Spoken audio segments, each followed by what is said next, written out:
नमस्ते। सोचिए पूरे 34 इयर्स बाद भारत की शिक्षा व्यवस्था में एक बहुत बड़ा बदलाव आ रहा है। जी हाँ, हम बात कर रहे हैं नेशनल एजुकेशन पॉलिसी 2020 की। यह सिर्फ एक पॉलिसी नहीं है, बल्कि पूरे एजुकेशन सिस्टम को बदलने का एक एम्बिशियस ब्लूप्रिंट है। तो आइए आज इसी के बारे में गहराई से जानते हैं। तो आज हम क्या-क्या देखने वाले हैं? सबसे पहले हम इस पॉलिसी के विजन को समझेंगे। फिर इसके 5 सबसे जरूरी पिलर्स पर नजर डालेंगे। और हाँ, स्कूल से लेकर हायर एजुकेशन तक में जो बड़े बड़े सुधार हो रहे हैं उन सब पर भी बात करेंगे। अच्छा, इस नए बदलाव को ठीक से समझने के लिए थोड़ा सा इतिहास में चलना जरूरी है।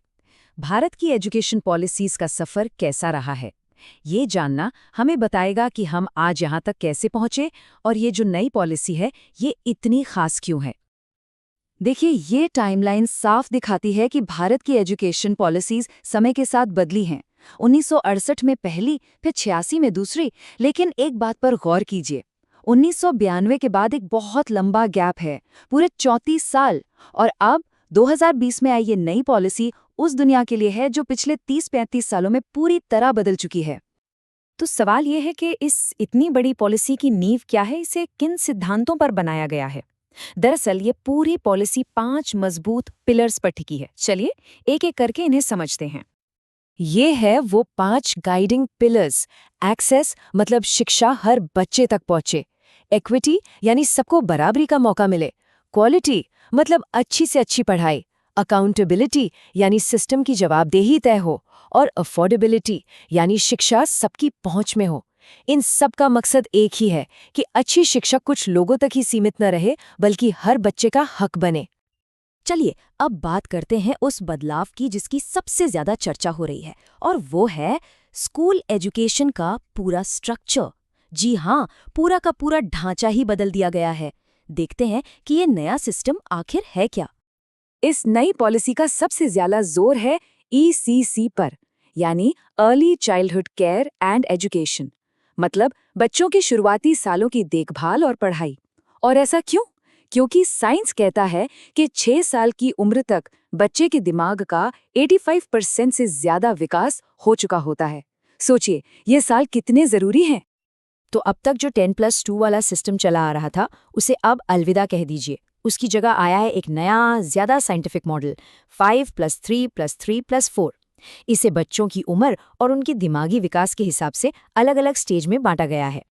तो ये 5+3+3+4 का मतलब क्या है? इसे 4 स्टेज में बांटा गया है। पहला है फाउंडेशनल स्टेज, जहां बच्चे खेल खेल में सीखेंगे। फिर प्रेपरेटरी स्टेज, जिसमें वो चीज़ों को एक्सप्लोर करना शुरू करेंगे। उसके बाद मिडिल स्टेज, जहां अलग अलग सब्जेक्ट्स की समझ बढ़ेगी। और आखिर में सेकेंडरी स्टेज, जिसमें वो अपनी पसंद के विषयों पर गहराई से पढ़ पाएंगे। हर स्टेज का अपना एक क्लियर मकसद है। और देखिए, ये फाउंडेशनल स्टेज मजबूत हो, इसके लिए एक खास मिशन भी है, निपुण भारत मिशन। इसका लक्ष्य बिल्कुल साफ है। क्लास 3 खत्म होने तक हर बच्चे को ठीक से पढ़ना, समझना और बेसिक गणित आना ही चाहिए। क्योंकि अगर ये नींव कच्ची रह गई तो आगे की पूरी पढ़ाई की इमारत कमजोर हो जाएगी।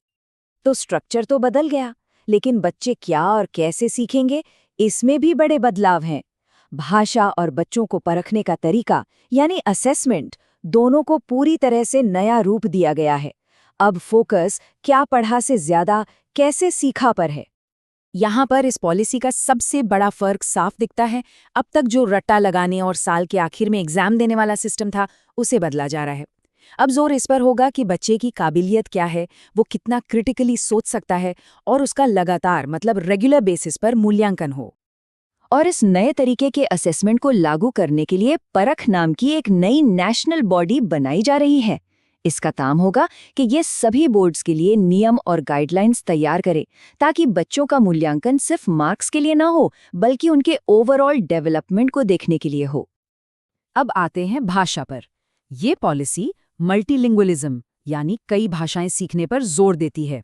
सबसे बड़ी बात यह है कि क्लास 5 तक और हो सके तो क्लास 8 तक पढ़ाई का मीडियम बच्चे की अपनी मातृभाषा या घर की भाषा होगी। क्यों? क्योंकि बच्चे अपनी भाषा में सबसे जल्दी और सबसे अच्छा सीखते हैं। और हाँ, ये भी साफ है कि किसी भी स्टूडेंट पर कोई भी भाषा थोपी नहीं जाएगी। देखिए, कोई भी पॉलिसी तब तक कामयाब नहीं हो सकती जब तक कि उसके टीचर्स मजबूत ना हों। टीचर्स ही तो इस पूरे सिस्टम की रीढ़ की हड्डी हैं।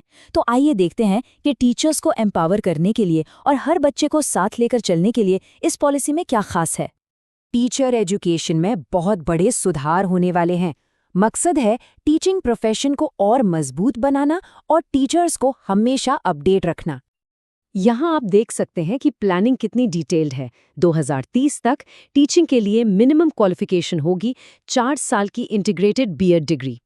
टीचर एलिजिबिलिटी टेस्ट यानी टीईटी को और स्ट्रॉन्ग किया जाएगा और हर टीचर के लिए हर साल 50 घंटे की कंटिन्यूअस प्रोफेशनल डेवलपमेंट यानी सीपीडी जरूरी होगी।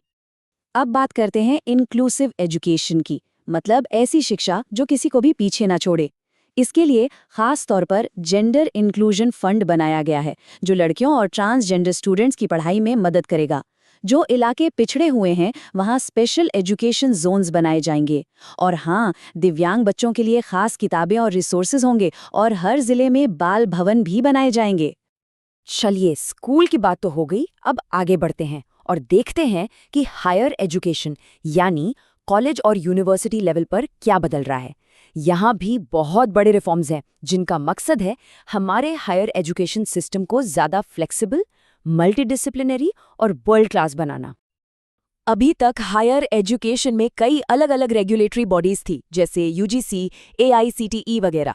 अब इन सब की जगह एक सिंगल बॉडी होगी, HECI यानी higher education commission of India. इसके 4 अलग अलग हिस्से होंगे जो रेगुलेशन, अक्रेडिटेशन, फंडिंग और स्टैंडर्ड्स बनाने का काम संभालेंगे, मतलब एक अम्ब्रेला बॉडी। और स्टूडेंट्स के लिए तो यहाँ बहुत कुछ है। अब इंस्टीट्यूशंस मल्टीडिसिप्लिनरी होंगे, मतलब आप इंजीनियरिंग के साथ म्यूजिक भी पढ़ सकते हैं। एक बहुत बड़ा बदलाव है मल्टीपल एंट्री और एग्जिट का option. Academic bank of credits के जरिए आप अपनी पढ़ाई के क्रेडिट्स जमा कर सकते हैं और ज़रूरत पड़ने पर ब्रेक लेकर बाद में वहीं से शुरू कर सकते हैं। और हाँ, एमफिल को बंद कर दिया गया है ताकि फोकस सीधा रिसर्च पर हो, जिसके लिए एक नेशनल रिसर्च फाउंडेशन भी बनाया जा रहा है। अच्छा, ये सारे बड़े बड़े प्लान सुनने में तो बहुत अच्छे लगते हैं, लेकिन इन सब के लिए पैसा कहाँ से आएगा? तो पॉलिसीज में एक बहुत बड़ा लक्ष्य रखा गया है, वो है देश की जीडीपी का 6% हिस्सा शिक्षा पर खर्च करना। ये बहुत ज़रूरी है क्योंकि ये टारगेट कई दशकों से था, लेकिन कभी पूरा नहीं हो पाया। और आखिर में इन सब कोशिशों का नतीजा क्या होना चाहिए? तो इसके लिए भी साफ टारगेट सेट किए गए हैं। स्कूल एजुकेशन में 2030 तक 100% ग्रॉस एनरोलमेंट रेशियो, मतलब स्कूल जाने की उम्र का कोई भी बच्चा स्कूल से बाहर न हो। और हायर एजुकेशन में 2035 तक जीईआर को 50% तक पहुंचाना, जो अभी के मुकाबले लगभग 2 गुना है। तो ये है एनईपी 2020 का पूरा खाका। कागज पर तो ये एक रेवोल्यूशनरी बदलाव लगता है, लेकिन सवाल ये उठता है कि 1.4 अरब लोगों के इतने बड़े और विविध देश में इस पॉलिसी को जमीन पर उतारने में सबसे बड़ी चुनौती क्या होगी?